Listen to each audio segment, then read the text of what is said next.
Après les émeutes de la Mecque, le conflit entre les intégristes de l'Iran et les pays arabes modérés se place sur le terrain religieux. Accord entre les pays industrialisés et les pays en voie de développement sur la dette du tiers-monde qui porte sur plus de 1000 milliards de dollars. Le monde hippique commente la décision d'Yves Saint-Martin de se retirer de la compétition. Chacun est d'accord pour dire qu'il aurait été un jockey exceptionnel avec plus de 3500 victoires. Une journée supplémentaire de détention pour Marcel Carton, Marcel Fontaine, Jean-Paul Kaufmann, Jean-Louis Normandin d'Antenne 2 et Roger Hawke. Les otages français au Liban n'ont toujours pas été libérés. Mesdames et messieurs, bonsoir. Après les émeutes sanglantes de la Mecque vendredi dernier qui ont fait 402 morts, dont 300 Iraniens, selon Téhéran, l'Iran continue à crier vengeance. Les dirigeants iraniens s'en prennent violemment au roi Fahd et à la dynastie saoudienne, ainsi qu'aux États-Unis, responsables selon eux d'être à l'origine des affrontements. La quasi-totalité des pays arabes ont pris position contre l'Iran qui se trouve isolé. Téhéran a fait savoir aujourd'hui qu'elle allait mener des manœuvres dans le golfe Persique et qu'elle demandait l'arrêt temporaire de tout trafic maritime dans ses eaux territoriales pour une durée de 3 jours. Les violentes critiques de l'Iran contre Riyad et Washington sont relayées par le djihad islamique du Liban qui menace l'Arabie saoudite de représailles sanglantes. Et un attentat a eu lieu aujourd'hui contre le centre culturel saoudien à Beyrouth-Ouest. Il a fait 10 blessés.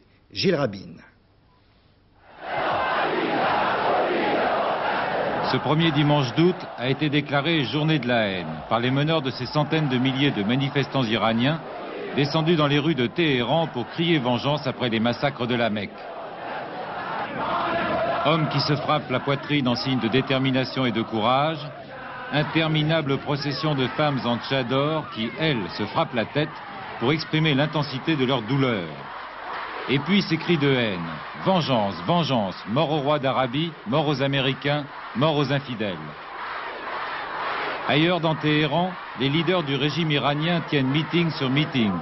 Soldats de Dieu, vengez le sang sacré des martyrs, lance le président du Parlement, Hachemi Rafsanjani, qui appelle à une véritable Saint-Barthélemy dans l'islam, en demandant à cette foule de détruire, je cite, l'existence contaminée du roi d'Arabie Saoudite, de sa famille et de sa monarchie de voleurs. Fin de citation.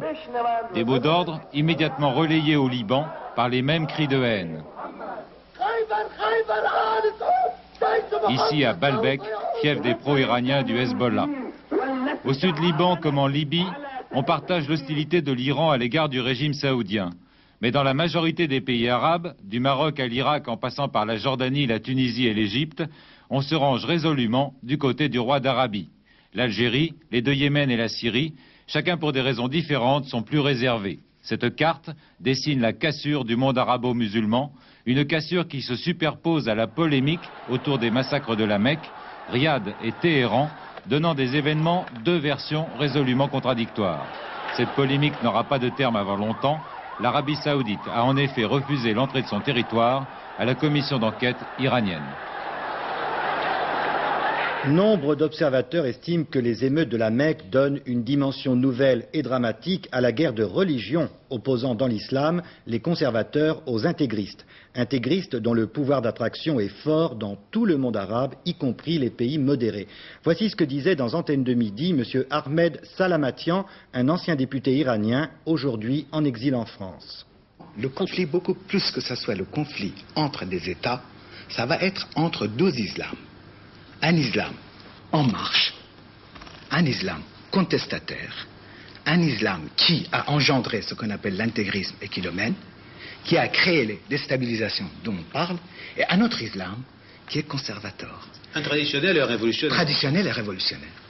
Autrement, jusqu'à maintenant, on avait un conflit avec plusieurs fronts. Le front immédiat avec l'Irak, avec ses carnages, avec ses armes chimiques, avec ses complications, le front du Golfe, le front de la guerre des diplomates, et malheureusement, il vient de s'ouvrir le front le plus grave. Que cette fois-ci, c'est véritablement le front d'un affrontement religieux. Et ce n'est pas la première fois qu'on constate des tensions à la Mecque entre Iraniens et Saoudiens, mais c'est la première fois que les conséquences sont aussi importantes. Elles s'expliquent, on vous l'a dit, par la crise actuelle qui oppose Téhéran aux autres pays arabes modérés à cause de la guerre Iran-Irak. Elles s'expliquent également par l'histoire. La vie de Bernard Étienne, spécialiste de l'islam et auteur de l'islamisme radical. Il est interrogé par Philippe Etcheverry. L'origine du chiisme tient justement à cette querelle entre ce qu'on appelle aujourd'hui les chiites et les sunnites, c'est-à-dire le problème de la succession du prophète. Et comme c'est la dynastie omeyyade qui a battu Ali, déjà les Omeyyades avaient attaqué la Mecque et avaient cassé la Pierre Noire. Et 3 ou 4 fois dans l'histoire, nous retrouvons ce type de phénomène. En fait, les chiites et les militants islamistes reprochent à la famille royale d'Arabie Saoudite d'avoir été pervertie par l'argent et par l'Occident.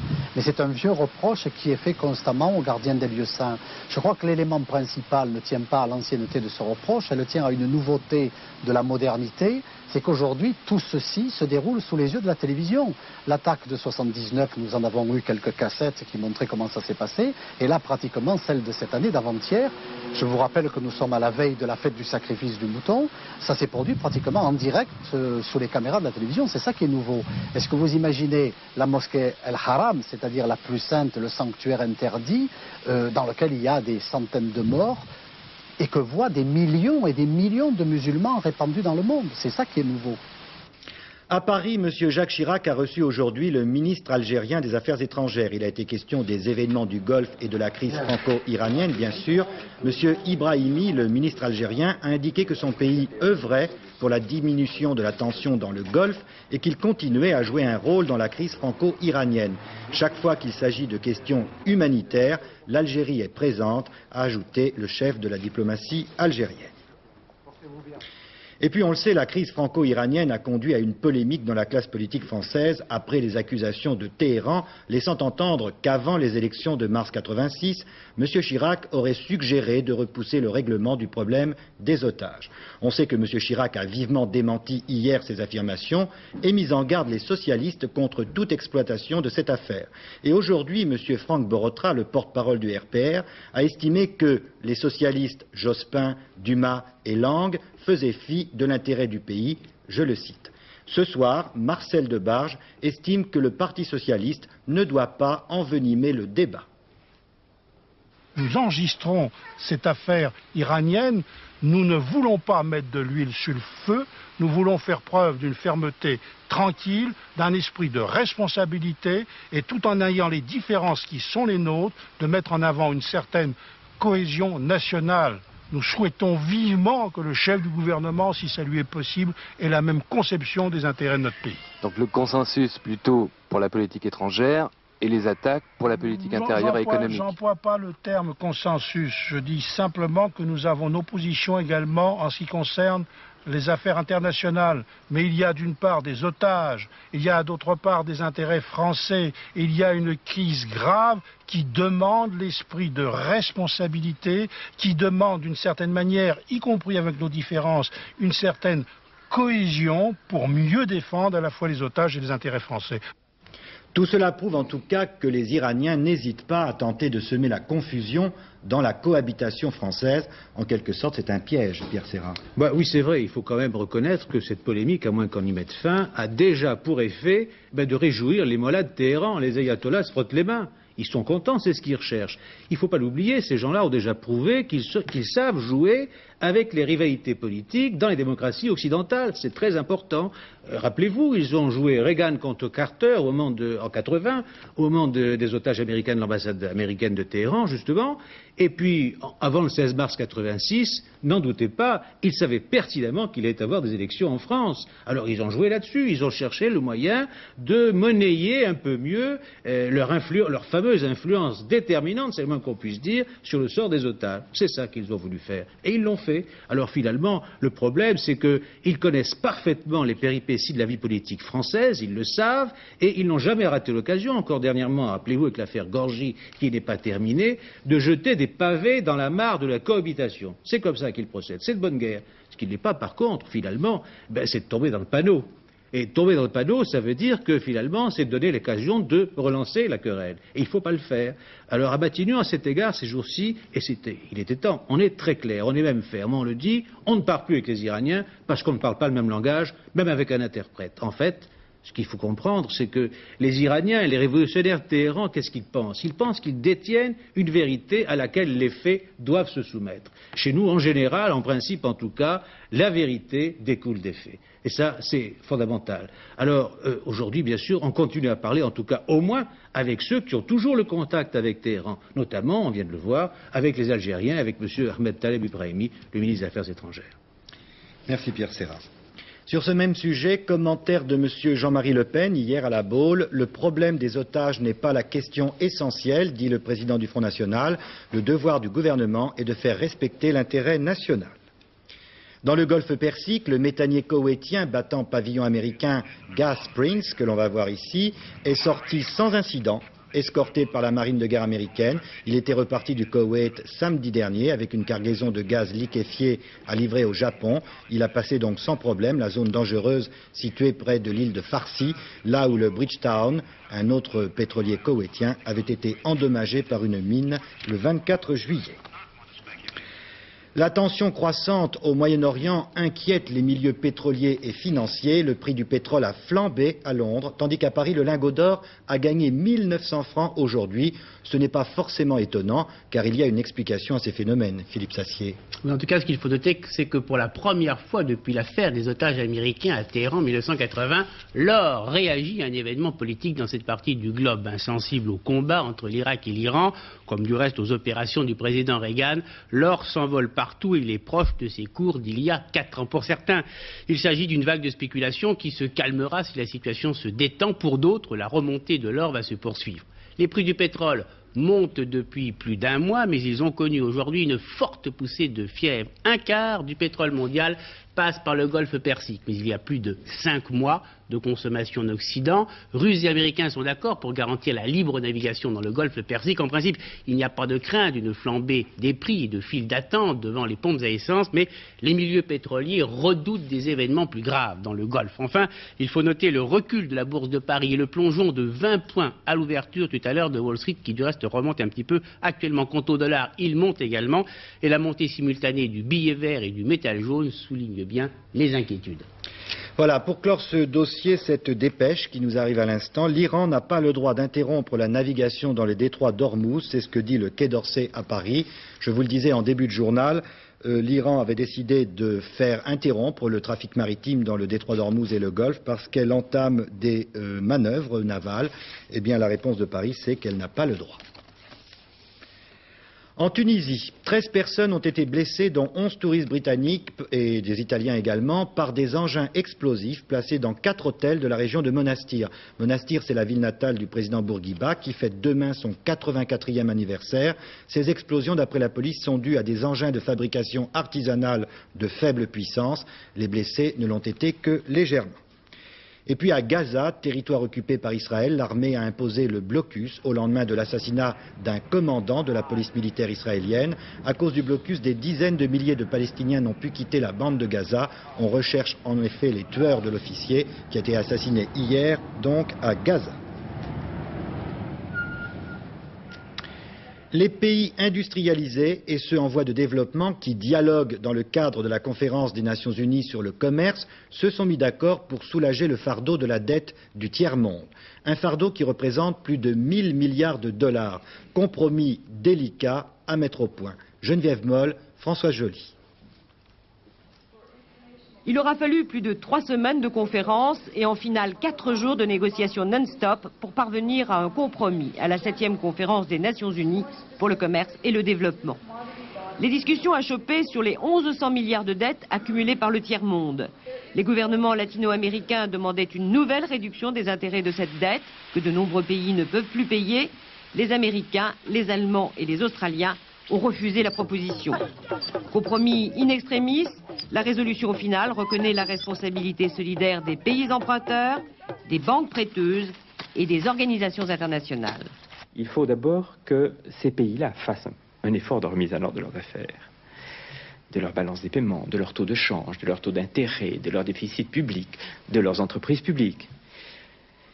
Il faut que les institutions multilatérales, le Fonds monétaire, la Banque mondiale, fassent très activement leur métier, en guidant leur politique économique et en les finançant, spécialement au moment où les autres prêteurs se posent des questions.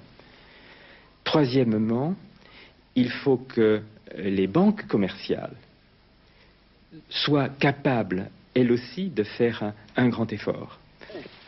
Deuxième progrès sur les matières premières. La conférence recommande des accords par produit afin d'en stabiliser les prix.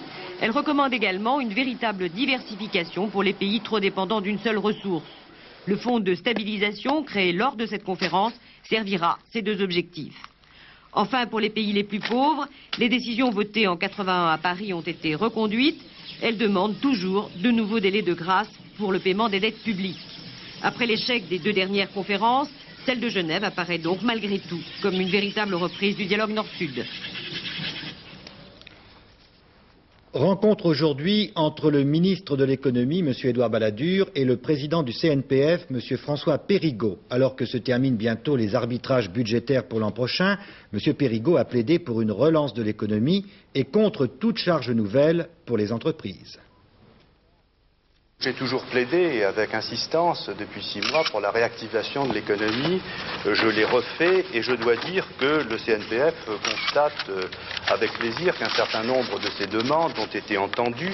Je pense en particulier à la relance de l'investissement public qui a été faite en partie. Je pense aux efforts de recherche qui ont été annoncés dans le budget, qui ne sont peut-être pas suffisants mais qui indiquent la voie qu'il faut suivre. Les mises en garde, elles concernent plus généralement l'opinion publique française à l'heure où, à la rentrée des vacances, nous allons avoir à débattre d'un certain nombre de dossiers importants, et notamment le dossier de la protection sociale et les différents dossiers sociaux, celui de l'assurance chômage en particulier. Je pense qu'il est très important que l'opinion publique ne se fasse pas d'illusions sur les capacités des entreprises françaises à augmenter leur contribution à ces différents systèmes. Nous avons commencé avec succès un rétablissement de notre compétitivité par rapport à nos concurrents étrangers. Nous avons contribué au redressement de l'économie française et à la lutte contre l'inflation. Et je crois qu'il ne faut pas compromettre cet effort en nous demandant plus que ce que nous pouvons donner. J'apprends que le Conseil des prud'hommes d'Ajaccio vient d'annuler la mutation des deux journalistes de FR3 Corse, Jean-Marc Leccia et Daniel Jamet, qui devaient rejoindre leur nouveau poste à Besançon et à Poitiers. Et puis un inspecteur de police a été grièvement blessé par balle aujourd'hui à Paris, alors qu'il tentait d'arrêter un malfaiteur. Ce dernier a tiré, blessant le policier au cou. Le malfaiteur a été arrêté. Le monde hippique ressent déjà comme un vide depuis qu'Yves Saint-Martin a annoncé hier qu'il se retirait de la compétition dès cet automne. L'homme aux 15 cravaches d'or et aux 3500 victoires aura connu une carrière tout à fait exceptionnelle en France, mais aussi à l'étranger. À 46 ans, il choisit de finir en beauté, ce qui ne veut pas dire qu'on l'oubliera. Le reportage d'Anne Gainsburger et de Jean-François Chevet. 25 avril 84, ce jour-là, Yves Saint-Martin remporte sa 3000e victoire. À 46 ans et 54 kilos, le Golden Boy quitte les hippodromes. Une carrière exceptionnelle commencée sous la houlette de François Matet. Et c'est au Tremblay que le jeune Saint-Martin remporte sa première victoire en 58. Depuis, l'homme aux 15 cravaches d'or s'est tout offert. 9 jockey clubs, 4 arcs de triomphe, 6 prix de Diane et un derby d'Epsom. Yves Saint-Martin courait pour l'Aga Khan depuis 1978. Il raccroche aujourd'hui sa cravache. J'ai consacré toute ma vie à mon métier, j'ai suivi mon alimentation, j'ai fait mon travail à fond et je me suis toujours appliqué de bien faire et toujours avec une rigueur de vie qui a fait qu'on ne peut pas faire ce métier à moitié, il faut le faire pleinement. Donc je préfère l'arrêter pour ne pas le faire à moitié, je ne peux pas le faire à moitié, donc je préfère arrêter carrément. Alors à la fin de l'année, qu'est-ce qu'il fait Yves Saint-Martin?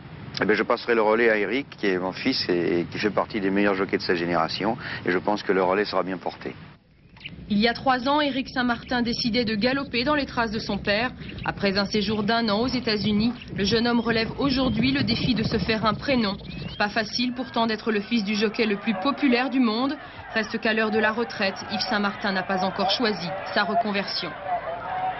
Ah non, je ne veux pas entraîner. Je pense que j'ai eu des contacts, je pense que je ferai plutôt un peu de courtage pour rester quand même dans ce métier et profiter des voyages que ça peut m'occasionner. Vente de chevaux, achat de chevaux. Achat et vente négociation de chevaux, oui. Après un tiers de siècle de domination sur les champs de course, Saint-Martin, le crack jockey, tirera donc un trait sur sa carrière à la fin de la saison 1987. Et le footballeur Jean Tigana, capitaine des Girondins de Bordeaux, entend lui mettre un terme à sa carrière internationale. La nouvelle sort alors que l'on connaîtra demain la composition de l'équipe de France qui affrontera l'Allemagne la semaine prochaine. Thierry Blanco. Tigana tourne la page. Désormais, ce sera la famille et son club, les Girondins de Bordeaux. À 32 ans, 51 fois international, Jean Tigana ne portera plus le maillot tricolore. Et pourtant, que de souvenirs d'un infatigable technicien en milieu de terrain, le roi du dribble. Témoin, le dernier mondial contre la Hongrie, Tigana traverse tout le terrain pour marquer.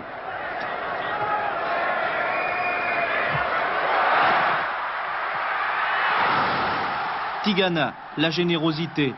Témoin le championnat d'Europe des nations, Marseille, juin 84, France-Portugal. Fin des prolongations, 2 partout. Tigana à bout de souffle sur l'aile droite pour Platini. La France est en finale. Mais Tigana a encore de beaux jours devant lui. La preuve, samedi dernier contre Marseille en championnat, premier but signé Tigana. Après Platini, Giresse, Bossis, Tigana, la fin d'une époque. Et le Tour de France à la voile maintenant. Ils arrivent en Méditerranée, changement de décor, on entame les étapes plus mondaines de la Côte d'Azur. Alors pour Antenne 2, Francis Marotto a mis son smoking. Tour de France à la voile, 3e partie, 3e étape, en Méditerranée, à la Grande Motte. La Méditerranée et son architecture, genre nouveau building, style construction, 20e siècle. Méditerranée, soleil, grande plage souvent. Mais aussi, petite frime parfois, jolie frimousse. Plus rare, toujours drôle, Madame et son York. C'est la côte, celle où l'Azur a fait sa pub. Alors, du monde partout, sans dessus-dessous. Pas encore Saint-Trope et Monaco, mais on approche. La Grande Motte, étape du jour, étape du Tour. 19e épreuve, le triangle olympique. Une course courte, environ 3 heures. Alors lorsqu'il s'agit d'aller très vite dès le départ, il est question de réagir vite et bien. Le spi jaune du leader, plutôt bien placé. 7, Languedoc-Roussillon parmi les voiliers de tête.